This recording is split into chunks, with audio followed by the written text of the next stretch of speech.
A Fort Mill man will attempt to break a world record next week, the record for the fastest golf cart. And the all-time mark for that speed is one he set himself in 2014, 118.76 miles per hour. A golf cart. Queen City News reporter Brett Baldick burned rubber to introduce us to the speedster and his quest for golf cart immortality. Brett, good morning. Good morning, Ann Wyatt and Jason. So Robbie Steens spent about 20 years going after these world records. His strategy was to gain publicity for his business, building electric motors for golf carts. He's got the recognition, but his need for speed remains.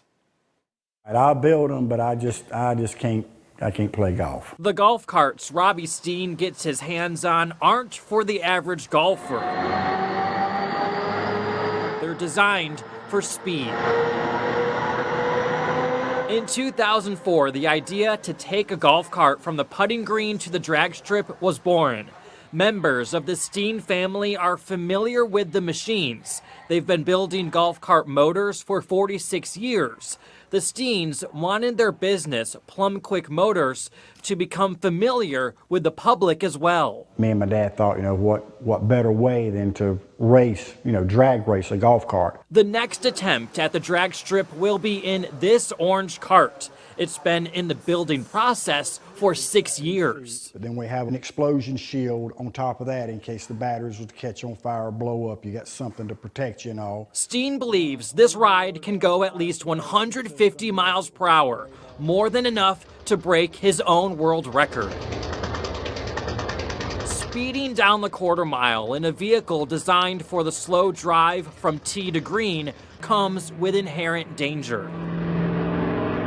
Realistically, everything happens so quick, you don't really have time to think about it in the heat of the moment. This one's capable on paper of a lot more than the other ones have been, but it's if it'll actually stay on the track. Steen's twin boys helped with the latest build. And they've been at the drag strip during past record attempts. For the most part, there's some excitement too, and it's kind of like a mystery. Even though we know what the cart's capable of, it's just kind of that thrill of watching it go down the track.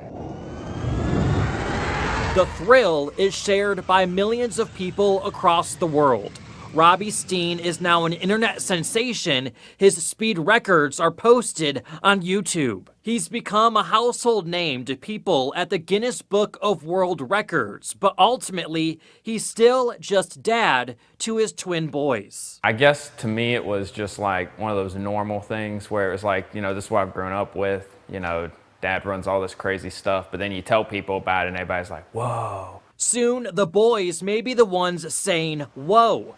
Their dad eventually plans to pass off the keys, but to which of his twins is still up in the air. In terms of the speed, I imagine we're both probably equally nervous and scared of that. I guess it would just come down to who wants to do that, what position we're in, and whoever has the most skill to do that. So the world record attempt will take place 1 week from today at Darlington Dragway, and Robbie Steen still has plenty of other world record aspirations up his sleeve. His goal is to break the record for the fastest power chair, Power Wheels car, and lawnmower. All safe things that can go, over 100. Whoa. No. Okay, fastest lawnmower. I'm going to get my yard done in like 30 seconds. That's what I'm talking about. Are there any stipulations that the Steen family has to go through in order to be recognized for world records? Yeah, so the Guinness Book of World Records says that it still has to be a usable golf cart. So the one that you saw in the video there and that you're seeing right here is still registered to be on the road because some neighborhoods you can drive golf carts, and then if you live near a country club, so it can legally still drive on the road, as well as it has a bag of golf clubs on the back. So there are those stipulations. Too. Yes, it still has to be functional. Most of it is still the original stuff that comes with the golf cart. The only thing that's really changed is the aerodynamics and things like that, and obviously the motor. But and it has an explosion shield. Yeah, pretty much everything else is the same. Pretty much everything else is the same. It's pretty much stock stuff that's still on the golf cart.